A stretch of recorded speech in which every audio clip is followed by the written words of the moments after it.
Olá! Que excelente dar início a mais uma análise detalhada. Hoje, a gente vai mergulhar direto num dos pilares mais fascinantes e, francamente, absolutamente vitais da indústria moderna. Estamos falando dos fundamentos do planejamento e controle da produção, o famosíssimo PCP.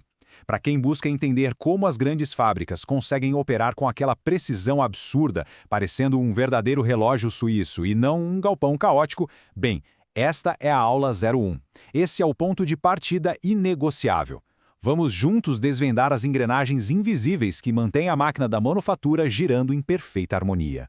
Para garantir que a nossa jornada seja bem lógica e produtiva, a pauta de hoje está dividida em 4 tópicos, que são 4 pilares essenciais para dominar qualquer operação industrial. A gente começa com o que é PCP, depois vamos para os objetivos do PCP, passamos pelos impactos na indústria e, por fim, fechamos com PCP na prática. Bora lá?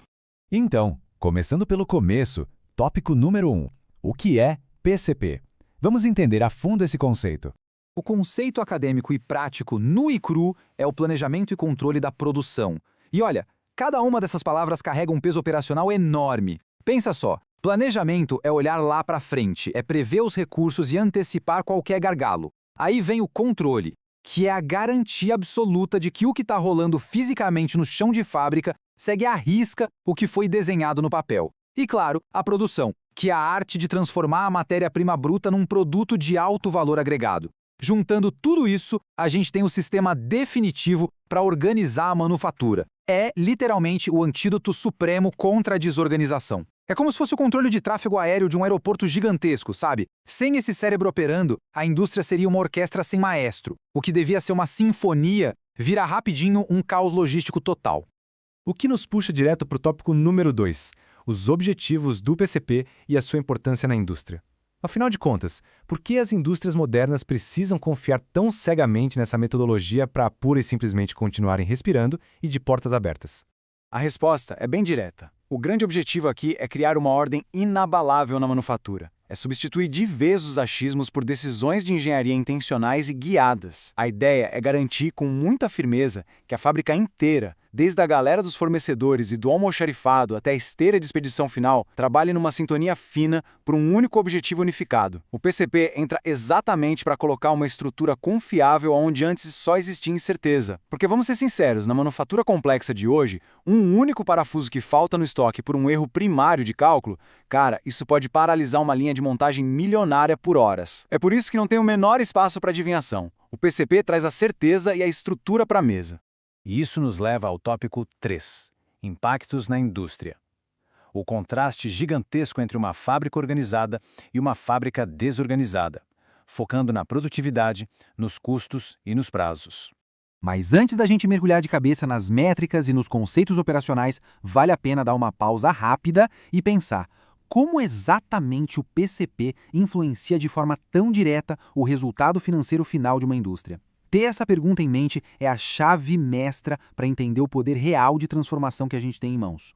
Bom, a gente tem 3 grandes alavancas operando juntas aqui. Primeira, a produtividade. Quando as diretrizes do PCP entram em cena, a eficiência dispara. As máquinas não ficam mais paradas esperando o material chegar e o volume de produção decola de forma constante.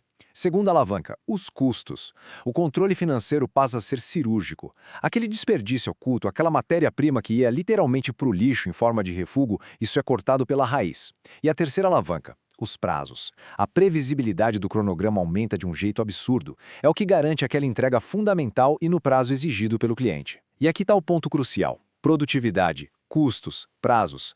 Quando essas 3 forças se alinham perfeitamente, elas são as responsáveis diretas pela rentabilidade e pela sobrevivência de absolutamente qualquer operação industrial contemporânea. Finalmente, chegamos ao tópico 4, o PCP na prática, a organização operacional. Esse é o momento mágico, onde a teoria desce para o chão de fábrica e dita a realidade da rotina da manufatura. Na vida real, a coisa funciona como um ciclo contínuo e incessante que se retroalimenta o tempo todo. Tudo começa no passo número 1, o planejamento rigoroso das metas de produção. É onde a gente desenha o mapa e define o norte, mas logo em seguida, a gente já emenda no passo número 2, o controle minucioso da execução. Porque só planejar, sinceramente, não adianta muita coisa, né? É absolutamente obrigatório verificar se a execução física bate com os planos matemáticos. E esse esforço em conjunto deságua, inevitavelmente, no passo número 3, a sólida organização da operação diária. O plano estratégico inicial vira um controle ativo que organiza de forma magistral toda a fábrica. Máquinas, pessoas, materiais, tudo vibrando na mesma frequência, no mesmo ritmo sincronizado. E para amarrar essa nossa imersão de hoje, fica uma reflexão bem provocativa no ar. Se o PCP é, sem a menor sombra de dúvida, o grande segredo para ter uma fábrica local super organizada e rentável, o que será que acontece com essas alavancas de produtividade e custo quando a operação começa a escalar globalmente? O que acontece quando a gente passa a cruzar oceanos e continentes? Como é que essa estrutura básica lida com a multiplicação extrema da complexidade? É uma pergunta que instiga a mente, não é? E prepara perfeitamente o terreno para os estudos mais avançados. Entender bem esse primeiro módulo é o que vai destravar os próximos níveis desse jogo industrial. Afinal, o domínio do básico é o que pavimenta